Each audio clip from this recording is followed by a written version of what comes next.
अपना करियर खुद तय करें कि हमें क्या करना है।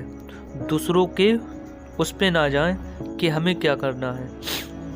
एक बार एक डॉक्टर बहुत ही महान सर्जन बन जाता है, इतना महान कि उसके पूरे देश में सर्जन का प्रेसिडेंट अध्यक्ष बन जाता है।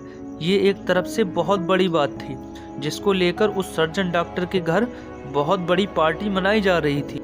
इतनी बड़ी बात होते हुए, इतनी बड़ी उपलब्धि मिलने के बाद, सर्जन का प्रेसिडेंट बन जाने के बाद भी वो डॉक्टर बहुत खुश नहीं था। ऐसी क्या वजह थी कि वो खुश नहीं था? उसे उदास देखकर उससे कुछ दोस्त आकर पूछते हैं, तुमने इतनी बड़ी उपलब्धि प्राप्त की है जिसके बारे में कोई दूसरा सपने में भी नहीं सोच सकता। तुम इतने बड़े सर्जन बन चुके हो, फिर भी इतने उदास क्यों हो? तो डॉक्टर ने कहा, जो उपलब्धि मैंने प्राप्त की है वो आज एक सर्जन का प्रेसिडेंट हूँ, लेकिन मुझे ये नहीं बनना था, जिसमें मुझे कोई रुचि नहीं है। मैं कभी भी सर्जन बनना नहीं चाहता था, लेकिन अब मैं इससे निकल भी नहीं सकता हूँ, क्योंकि अगर मैं असफल हो गया होता तो शायद मेरे पास एक और मौका होता जिसमें मैं वो कर सकता था जिसमें मुझे रुचि थी। अब मैं एक ऐसी चीज़ में बन चुका हूँ जिसमें मुझे कोई मज़ा नहीं आता, कोई खुशी नहीं मिलती, कोई मन नहीं लगता। तो उस डॉक्टर के दोस्तों ने कहा, क्या तुम मजाक तो नहीं कर रहे हो?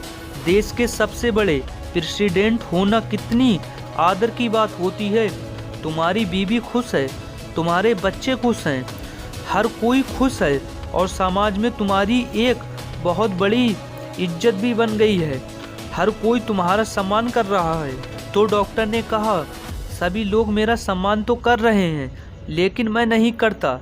मैं बस लोगों की नज़रों में उड़ गया हूँ, लेकिन मैं खुद की नज़रों में नहीं।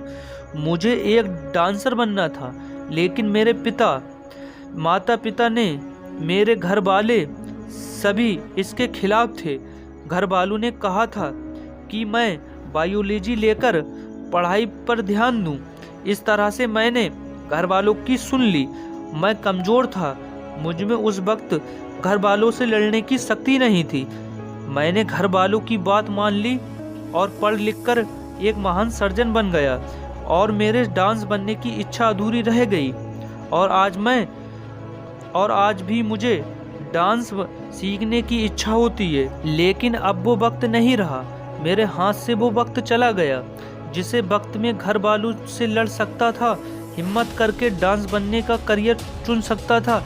मेरे पास वो हिम्मत नहीं थी। दोस्तों, ये कहानी आपको ये सिखाती है कि हमें वक्त के गुजर जाने के बाद पछताने से अच्छा है कि हमें समय पर ही ये तय कर लेना चाहिए कि हमें क्या करना चाहिए।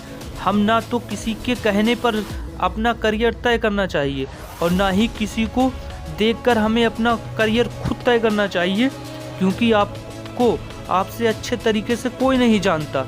तो आपसे अच्छे तरीके से आपका करियर कोई तय नहीं कर सकता। अगर वीडियो पसंद आई हो तो इसे ज़्यादा से ज़्यादा शेयर करें और एक लाइक करें और चैनल को सब्सक्राइब करें। मैं मिलता हूँ आपसे नेक्स्ट वीडियो के साथ।